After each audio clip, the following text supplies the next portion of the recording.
Welcome back, everyone. My name is Echo. Hope you're having an absolutely fantastic day. In today's Minecraft video, we are back on Minecraft Pocket Edition, the Bedrock version, for a brand new beta and preview. This is the beta and preview version 1.19.10.21. Remember, both the beta and the preview are now on the same numbers. Pretty short and sweet this week from Megaspud, who said, new Minecraft beta / preview.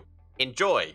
If you want the changelog, it is down below. This week's beta and preview is absolutely huge. This is going to be the last beta and preview before 1.19 releases next week, which is the 7th of June, 2022. Starting with features and bug fixes. Starting off with Spectator mode, which is still classed as experimental. Players in Spectator game mode cannot get effects from gameplay. Also, players in Spectator don't trigger raids while being in a village with the Bad Omen effect. Let's try that one. Let's give myself the Bad Omen effect, which you can clearly see we have it for a very long time. If we now enter Spectator, we just make our way towards a village. This is no longer going to trigger a raid for any Minecraft players, but you can see that we still have the Bad Omen effect. And if I go to /game mode creative, as you can see, we then trigger the raid. Moving on to the Sculk sensor, we have a lot of changes with this.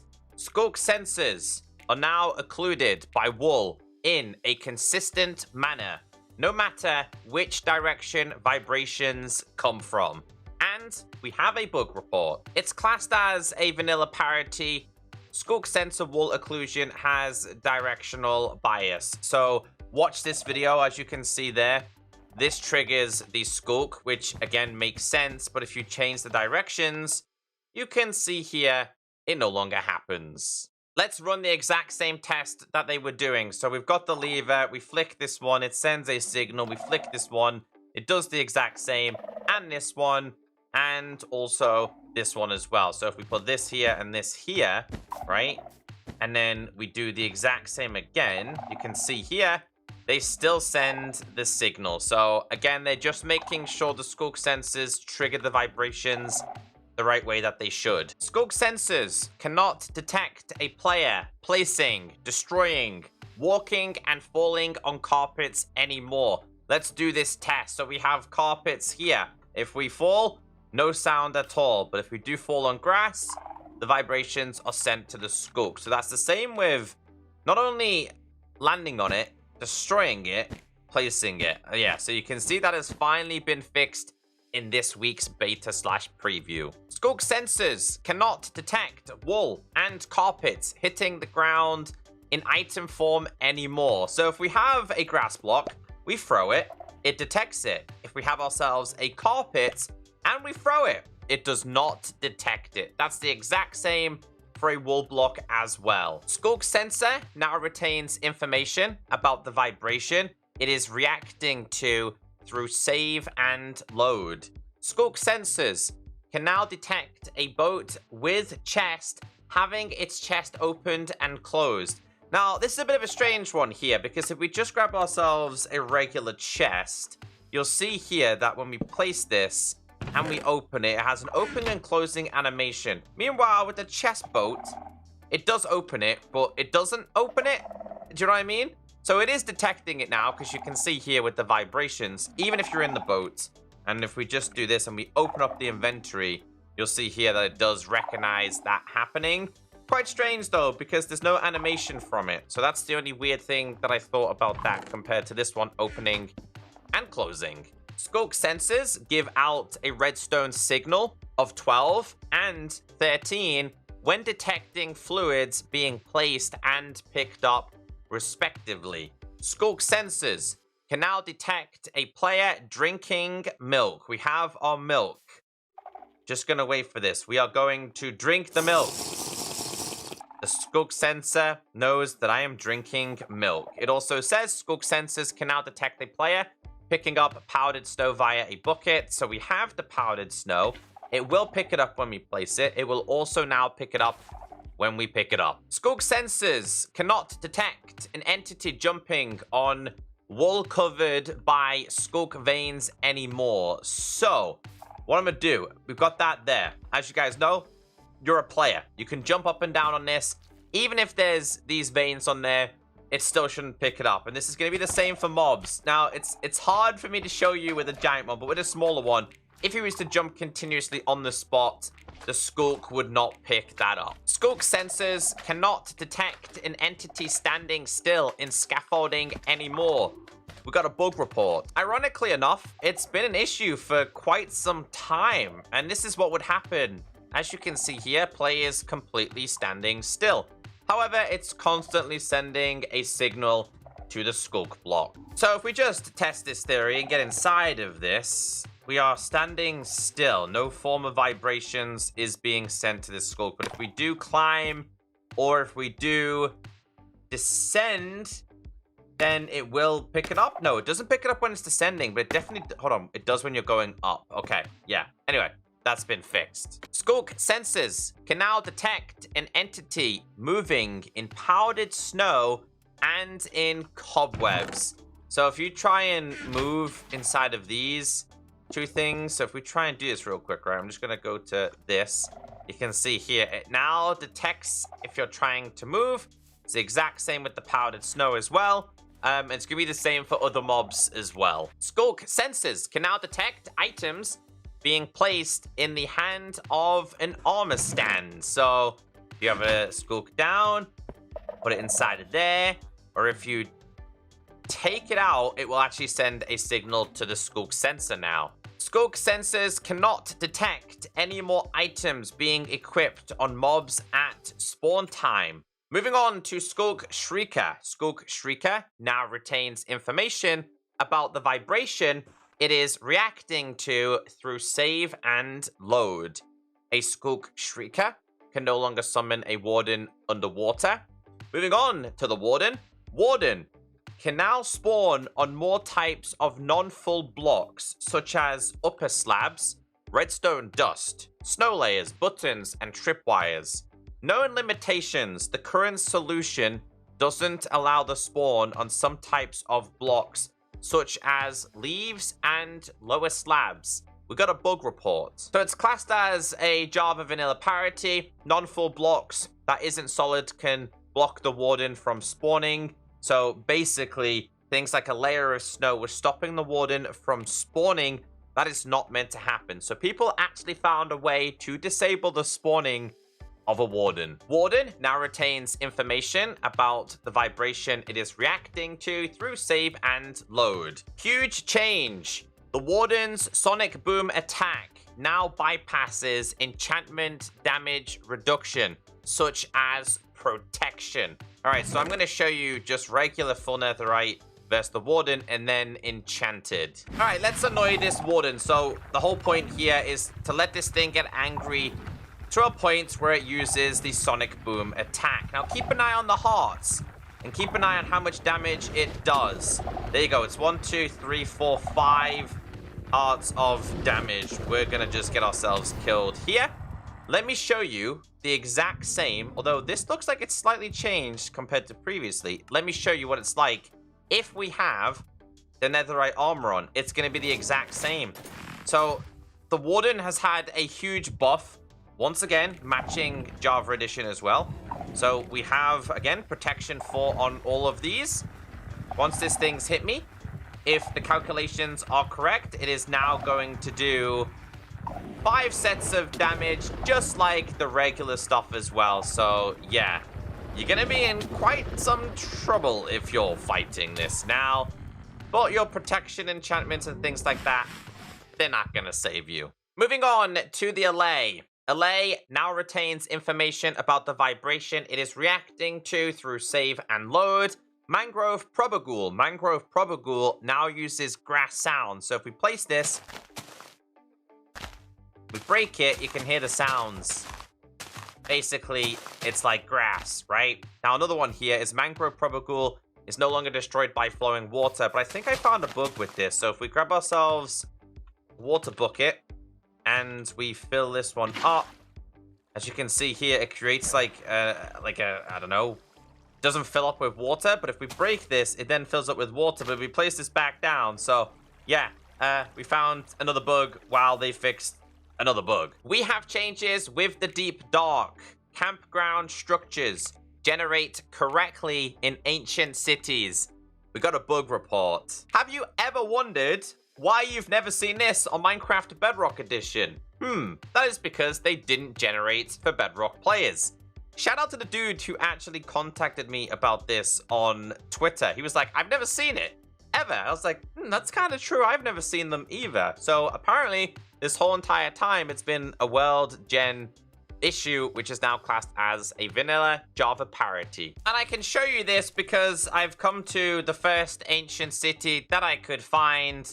And here we have the so-called campsite. So I found one of them. You typically find 2, 3, 4. I don't know. There's another one over there. There you go. So for those structures that weren't generating, it was bugged for Bedrock players. I found 2 anymore. Let's see one down. There's another one. There's 3 of them. So yeah, strangely enough, they just didn't generate for Bedrock players. It's now been fixed. And I actually never knew that you could find the campfires lit. That's pretty cool. I like that. Sculk vein feature can now generate within the same height span as the Sculk patch feature. Moving on to blocks. Mangrove leaf blocks are no longer collected into different stacks when using Silk Touch. So the problem that was happening here, and I think this is like the 3rd time they've fixed this, is that when you were breaking these, you would end up with separate stacks of these. They just wouldn't stack together. That is no longer going to be the case. Also, stripped mangrove logs now craft into stripped mangrove wood instead of mangrove wood. Mangrove propagules now render correctly when placed in flower pots. We got a bug report. It's classed as a vanilla Java Parity feature. Basically, whenever you try to put your propagule inside of a flower pot, it just didn't work. But you'll notice now that it actually does. So we place that down, put it inside of there. You can put it in there and take it out. Although that generally just, hold on a second. That generally just disappeared. Let's try one more time. If we try propagule, okay? So let's go to game mode survival. Let's put that there. Put that in there. That is so weird. Let's take it out. It disappears. Put another one in there. Take it out. Put it in. Take it out. Put it in. Okay, that was so weird. It just glitched out for a second there. All right, well, yeah, that's what's meant to happen. Unless it's stealing my... No, it works now. That was really weird, though. Maybe because I was standing on a chest or something? Nope. It's fixed. Sweet berry bushes can now be planted on muddy mangrove roots and rooted dirt. So we talked about this in the past. They were meant to have fixed this a little while ago, but they didn't fix it for these actual blocks. So they've come back around and refixed the issue that was in the game. Moving on to gameplay. Smelting gold / iron tools and weapons into nuggets now rewards XP. Fixing bug where the soul campfire was using the wrong tag, resulting in cases where some custom recipes for campfires were not working correctly. Also fixed entities disappearing when importing worlds converted from legacy console editions of Minecraft. Teleporting entities into unloaded chunks no longer deletes them. Here's a funny one. Fishing rod no longer crashes the game when fish hook is cast through dimension on changing portals. We got a bug report. Pretty simple. Using a fishing rod through a nether portal crashes the game. I mean, let's try it, I guess. Fishing rod through the portal doesn't crash the game now. So that has now been fixed. Fixed bug causing players' hitbox to not reset if they die while swimming. We got a bug report. So I actually talked about this in one of my bug videos. Players' hitbox will not update after dying. So if you watch this video, when you drown in water and you're swimming, like this person is, just gonna kill themselves real quick. and you then start to try and go through a normal block, which is just a one tall gap, like over here, you could just walk through it. Like you would ghost one of the blocks, so your hitbox would not reset, and it would kind of clash you.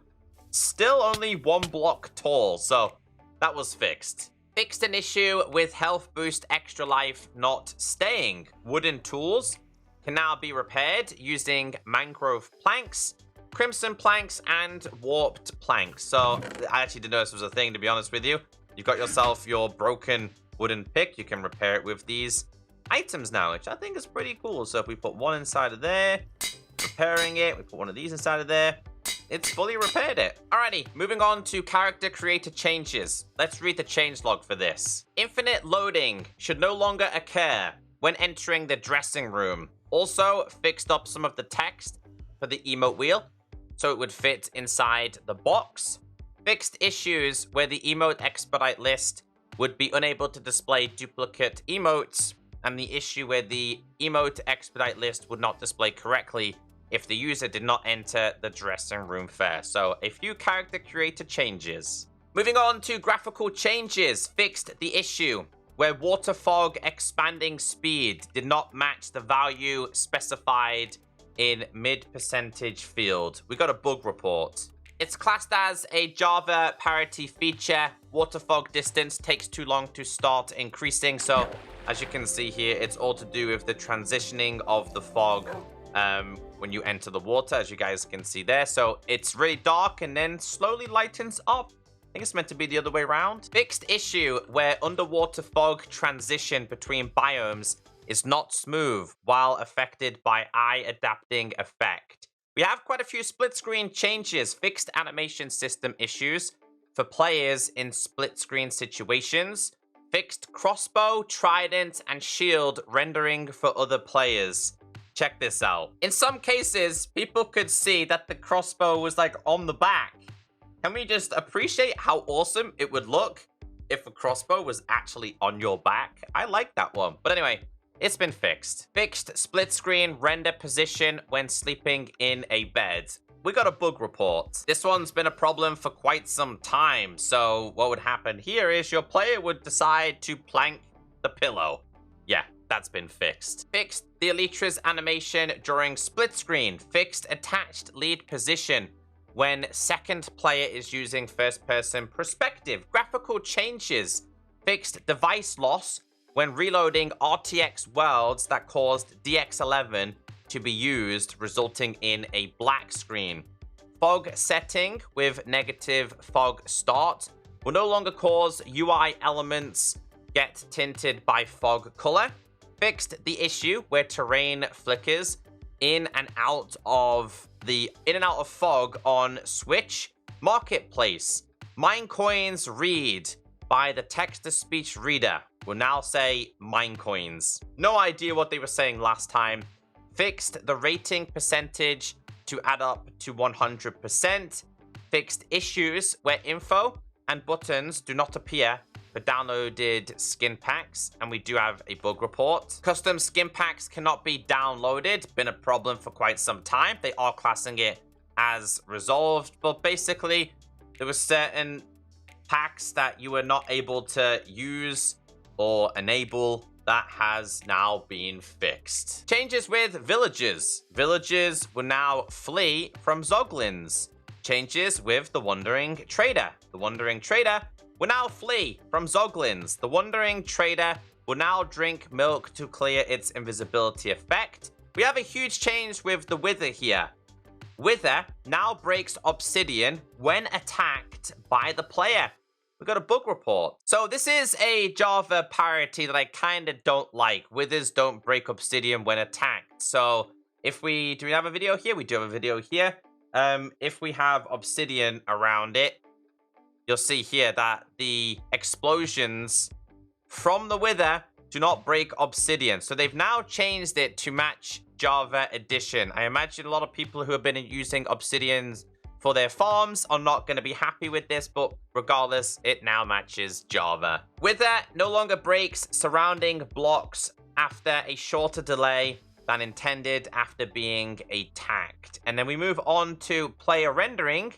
changed entity JSON file for the player to fix the hand not rendering while holding a map.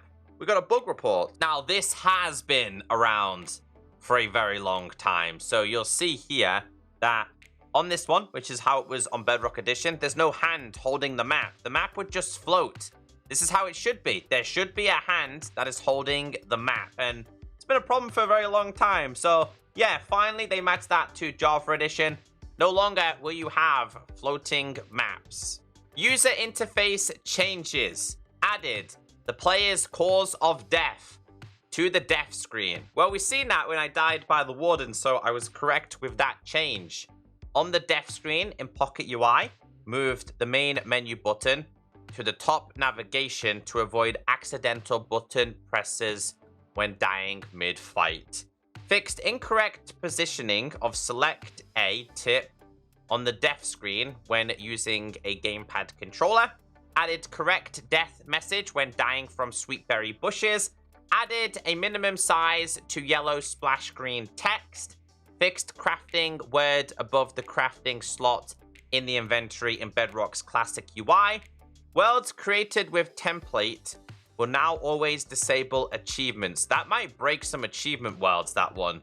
Fixed bug where items can be dropped by clicking in the dark gray area of the player inventory when using furnace, blast furnace, smoker, enchantment table, grindstone, brewing stand, anvil beacon, and smithing table, loom, cartography table, and stone cutter. Fixed an issue where some paragraphs of text in models was being misaligned. Vanilla parity. Actors entering nether portals exit the same relative position and rotation to the portal. We got a bug report. Nether portals usually spawn the player into the corner position instead of the middle. It's been changed and it's now a Java parity, so we now match the Java version. Muddy mangrove roots are now broken fastest with a shovel. Mangrove roots are now broken fastest with an axe. So let's grab this, /game mode S. If you want to break this, shovel is going to be the best way to do this. And if you want to break this, an axe is the best way to do this, which again is really common sense in my opinion. Moving on, updated ancient city structures to match Java, which again, we talked about that before. So that's now classed as a parity change. Mobile controls updated the visual style of the touch control joystick. I haven't checked this out yet. Hopefully it's better than the last one. Performance and stability. The game will no longer crash in multiplayer when a player leaves the game when changing dimension. Fixed a crash that would happen when the player died while affected with withering. And last but not least, technical updates. Let's read the changelog. We really don't have too many of them this week. Technical updates, actor properties, AI goals, commands, and game test framework. If you want to check them out, the links are down below. If you made it this far in today's video, I want to know in the comments section, because I'll tell you what, that was a very big beta/preview. In fact, it was the last one before 1.19 releases. I don't know if these features that I'm going over will make it into the final release. I hope so, because there's some pretty cool changes. So I imagine they will, but I'm not 100% sure because 1.19.10 was different from the previous versions. Regardless, I hope you all have a wonderful day. Thank you so much for sticking with me throughout the 1.19 betas and previews. Have a wonderful day. And yeah, I think it's time to sleep now.